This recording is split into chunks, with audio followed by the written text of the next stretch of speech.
It's the Taking It On Show with Paula Price. With your host, Paula Price, taking on the issues, representing Jesus Christ, unapologetically truthful, taking on popular opinion. And now, it's your host, Paula Price. Well, I thank you for joining me again today on the Taking It On with Paula Price show. I have a great but very weighty topic for you today. The topic today is going to be domestic violence, and in fact, it's going to be Christianity and domestic violence. Now, the reason I'm doing it is because most churches will not address it. They just won't.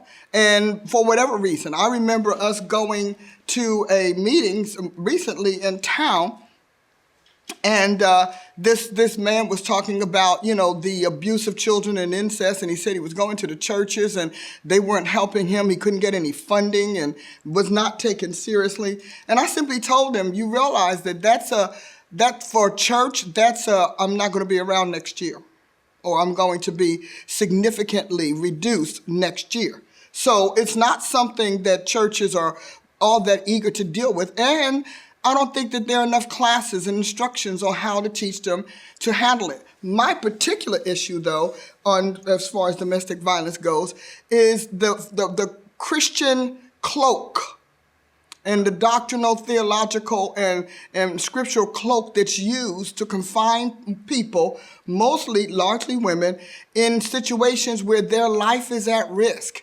I cannot tell you how many pastors counsel that, and I have it here in my notes. As you can see, I have all my stuff because I wanted you to know that this is not just my personal opinion or pet peeve.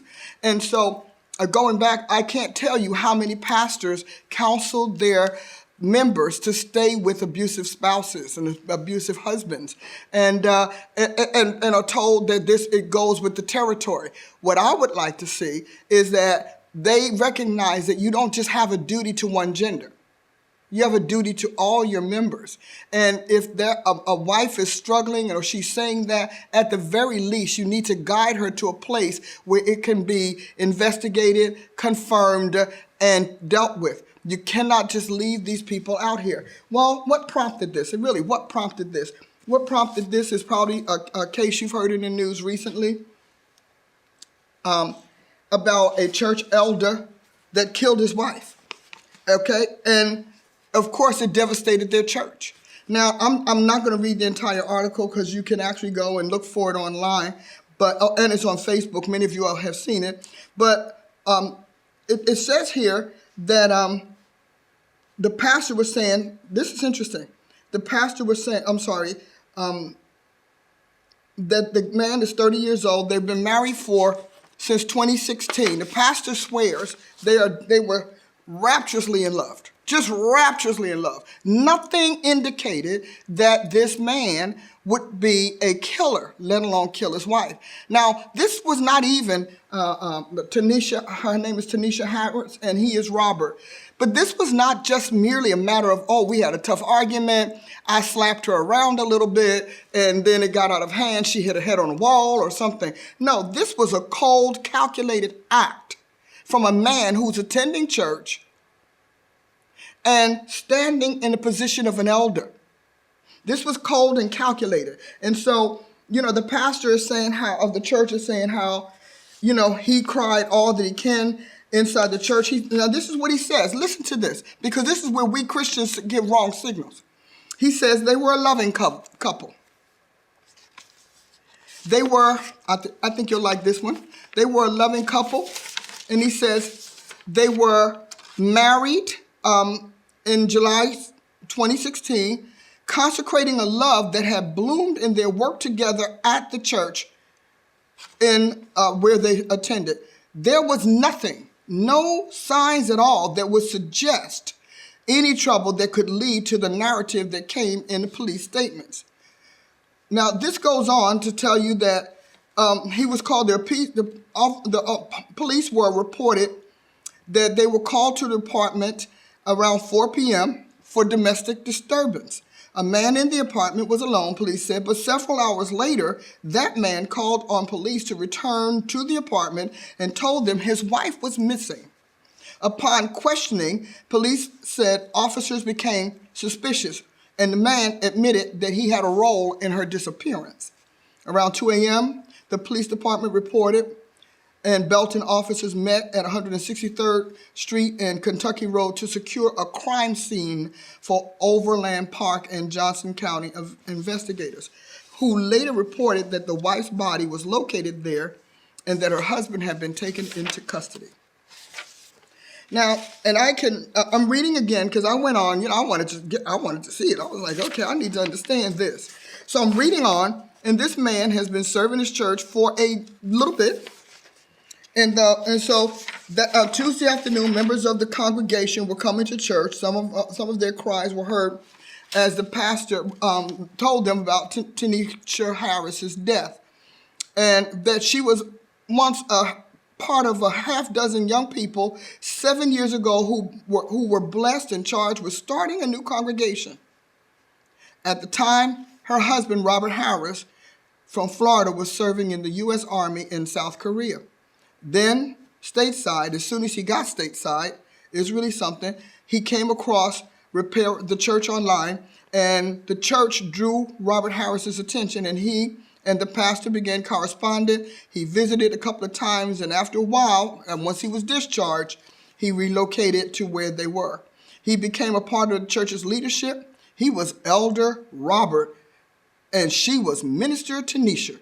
Their love for each other and their dedication to the church played out in numerous testimonies on Facebook. They were a part of the backbone of everything we do, says the pastor. Tanisha had just begun giving sermons, and she brought with passion and simplicity. She worked at a bank, he at a hospital, and they had children. And this is what I thought was very interesting. The embers of romance had sparked within the church. He said, and they celebrated their wedding in a large gathering, a spiritual ceremony, and at a great church there. Now, most of us would say anything that calculated would probably take a little bit of time. It's also alleged that there was an accomplice that helped him obviously bury the body. So we have this wonderful, loving couple in church, serving, etc. How do we go from a wonderful, loving, we are this embers of romance, into the husband killing his wife? For what reason? And we're talking about a marriage of what, less than 2 years? Just about 2 years. And so as I look at this, I asked, I literally prayed about it because I think it's probably one of the most horrible things. He was in a ministerial training program. He was being mentored to become a church leader, a higher leader. And all of this is going on in his heart. And all of that is going on with them. Now, having been first of all, a victim of domestic violence myself, in my early years, and also being a part of the foundation of what is now probably an extraordinary organization of domestic violence organization in New York and New Jersey, one of the things I know is that these aren't sudden things. This is not sudden. But what bothers me is that it led me to research other things and to see how often Christian spouses are abused. I looked at that. So I want to give you a few of these stats because this helps us. Now, I'm here today letting you know, A, that it's happening, but I'm here talking to you spouses who are living with this every single day. I've learned that marriages are very quirky things. They can hide a host of stuff, just like the human body can. They can hide a host of dysfunctions, disturbances, angers, mistreatments, you name it. They can hide it because marriages have a front and a back. The front face is what everybody sees. The back face is you better make sure everybody sees what I tell you. Very tough to look at. So I've been in this. I have counseled women. I remember doing a radio call-in show once. I was a guest host on a radio call-in show, and they called in, and I was amazed at the number of Christian women, particularly women of bishops and apostles, etc., who called in and were literally, I can't tell anybody, but I just want to thank you for telling me.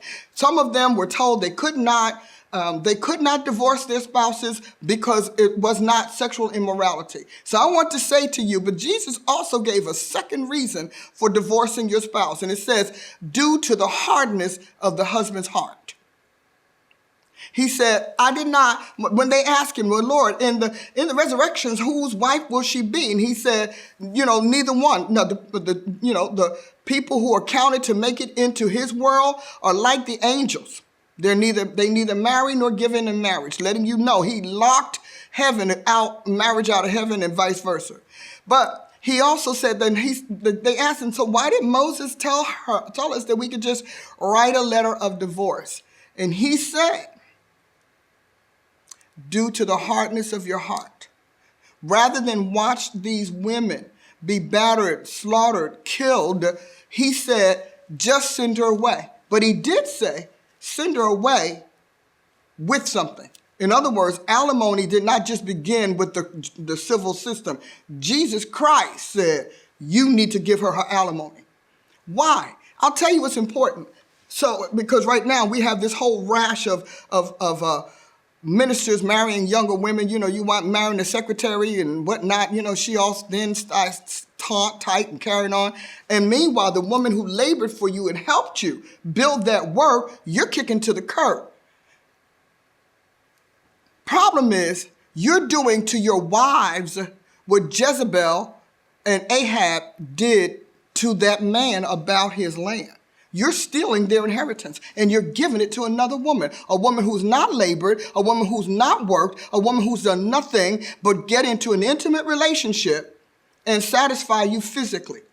And so because she handles some administrative affairs, etc., the woman who paid her dues walks away with nothing. Believing God that she has an inheritance, she's thrown out. I've heard of women being locked out the house with their children. I've heard them being just drug out the house. I've even seen that, heard that.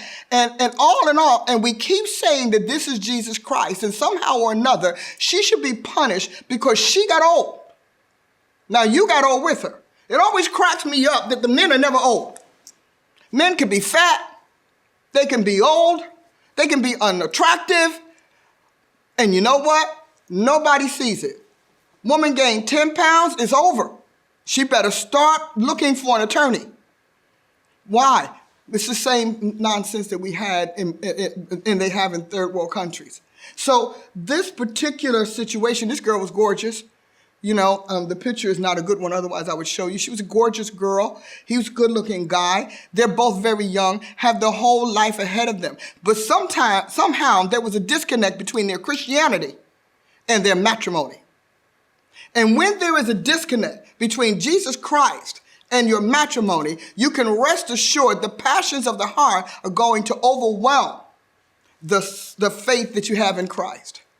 Marriage is a very scary thing, and being in an abusive marriage is a very scary situation because pretty much 9/10 of what has happened is not verbalized.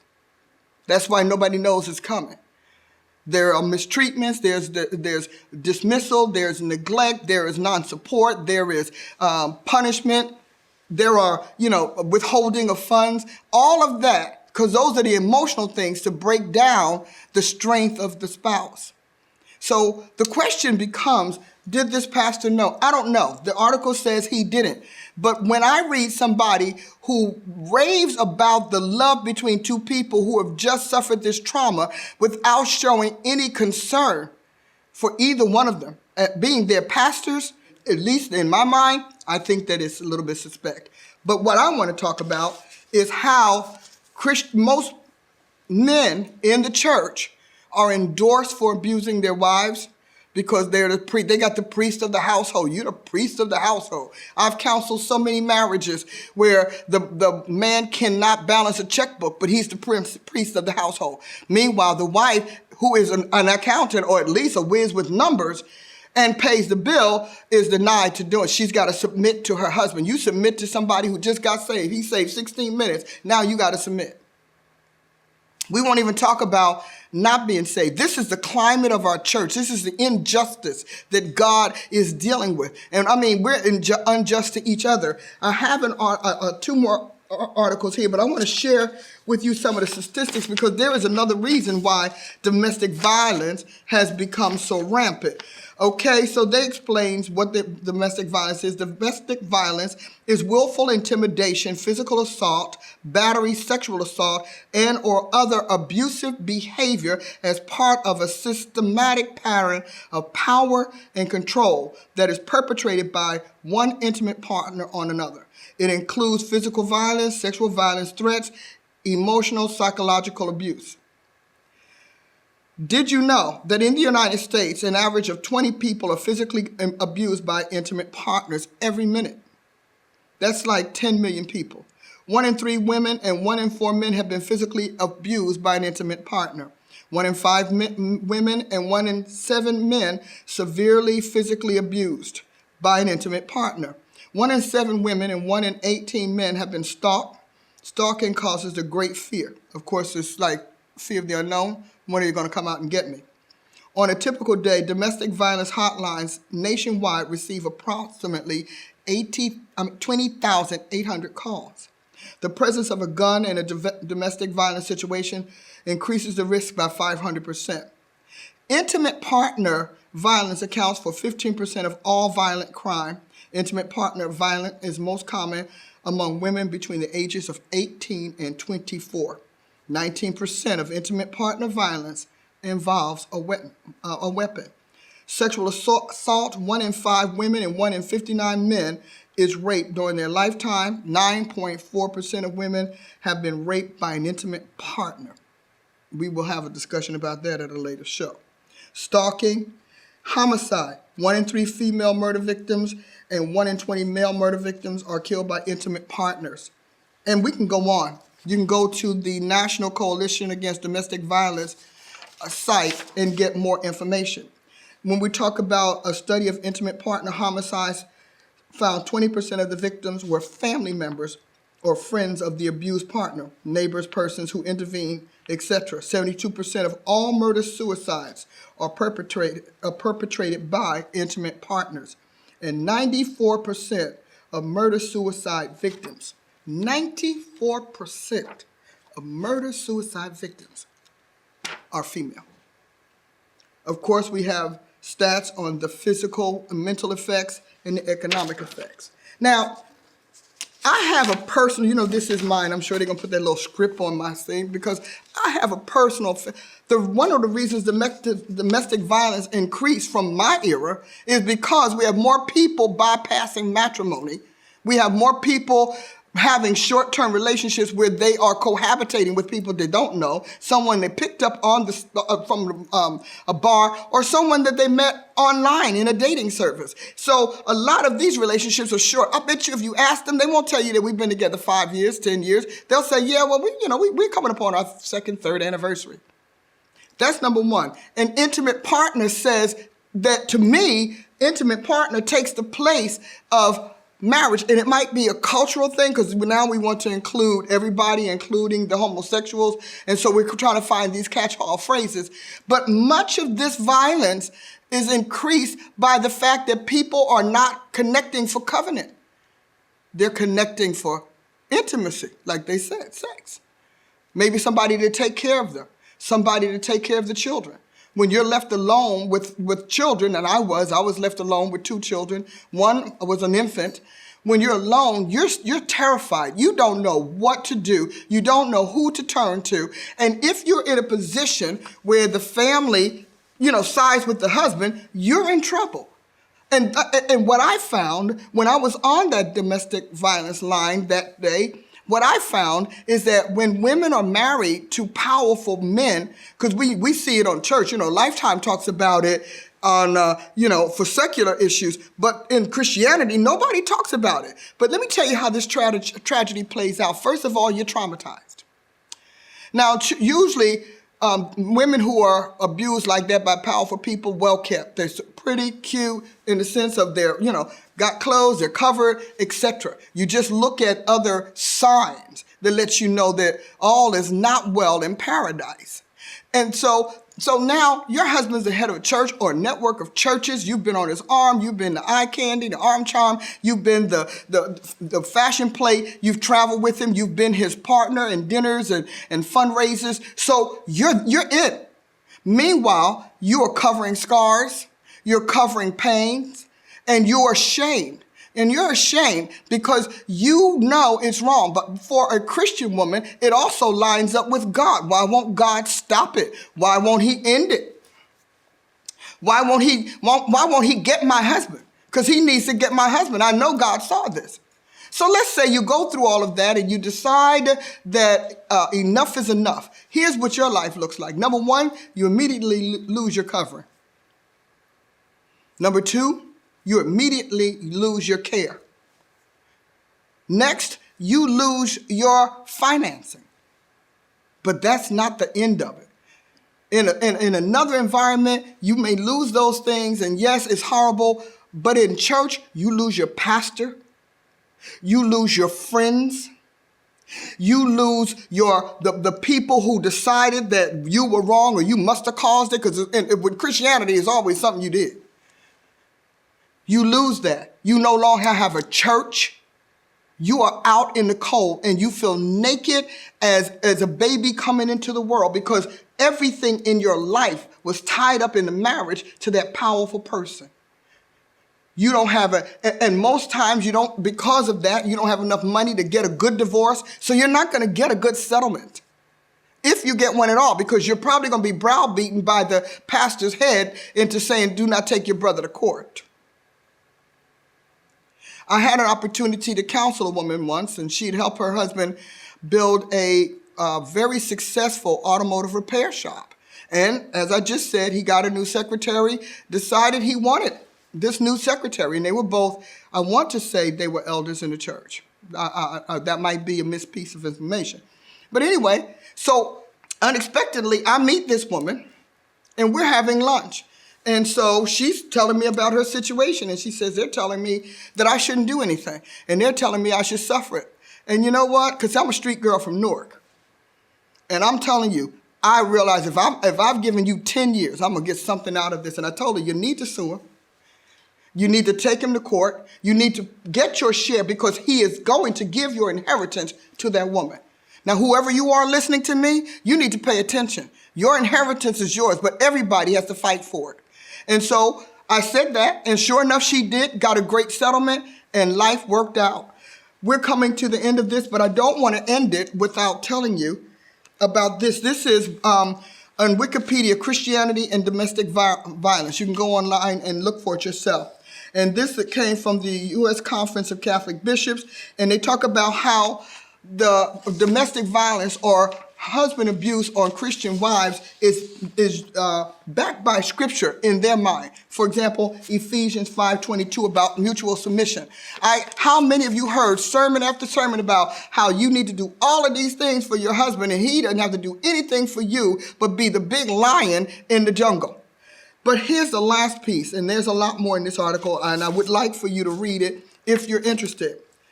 But this is response to abuse. Significant numbers of Christian pastors ordinarily would tell a woman being abused that she should continue to submit to and trust God would honor her action by either stopping the abuse or giving her strength to endure it. This is not 1939. And I'm sure that somewhere in here, that kind of thing may have been alluded to. And it would never advise a battered wife to leave her husband or separate because of abuse. One mid-1980 survey of 5,700 pastors found that 26% of them would tell a woman being abused that she should continue to submit to her husband and trust God. Now, I'm going to tell you, I've seen it, I've witnessed it, I've gone after it. And the thing that saves us is that we have not ever been held accountable But you have no right as a pastor to use your spiritual authority to bind anybody, male, female, wife, child, to abuse simply because of your theology. On the ground of your doctrine, you're telling somebody that God cares more for what's hurting them than he does for their hurt and pain. And I would caution you, pastors, because I'm telling you, this is a new day, and God's not going to let this thing be secret and quiet any longer. And he's going to start urging these women to do something about this and draw you into that judgment, draw you into her remedy. And so I wanted to talk about it today. This is something that I can probably do 5 shows on and never cover it. But I felt that in this climate of God is changing how he's doing things. He is not winking at things that he winked at. We just know about this person being dead. This woman they found her from her home. We don't know how many women are dead. We don't know how many women are maimed. But most importantly, a woman is bound to be abused simply because she can't afford a roof over her head. I tell my girls and my females all the time, have a job, get a job, pay your way, and have an account for yourself, even if it's just because your husband may get sick. But we'll talk about this. I'm sure we'll bring this back around in a future show. But I wanted you to see that in the church, we are harboring a whole lot of abuse, injustices, and neglect, and bias. And that has to end. I promise you, as I close tonight, I promise you that God is going to step in and fix it. God bless you. See you next time. I've done a lot of things. I've done assessments. I've done textbooks, school, and curriculum. What do they all have in common? They're all professional tools. But there is one thing that I've done most people don't know, and that is I've developed a series of books that heal the soul. It's called 3D, Taking Your Life from Distress to Success. It is a powerful tool that takes you back to the root of disappointment. You want your soul healed? Because God told us that 2 things have to happen. Number 1, we must believe to the saving of our soul. And number 2, our soul should prosper. So to do that, you have to have tools. What I like about this is that it's biblical. We don't set aside Jesus Christ because he is the healer, but it's also a systematic guide to breaking the cycles and the pains and the torments in your soul, leading you into success. It's called 3D. And when you go to my website, you hit my bookstore. And when you hit my bookstore, hit 3D. It's for teachers, it's for soul sufferers, it's for trainers, it's for leaders, it's for therapists, it's for counselors. You'll love it. It's simplistic, but efficient and effective. Again, it's called 3D, Taking Your Soul from Distress to Success. Again, drpaulaprice.com. Go there today. You can use it with your troubled children. You can use it in your church and with your church group. I'm telling you, it's endless, but what I do like about it is it gives you the answers that are unfamiliar to today's world and its suffering. 3D, drpaulaprice.com. God bless you.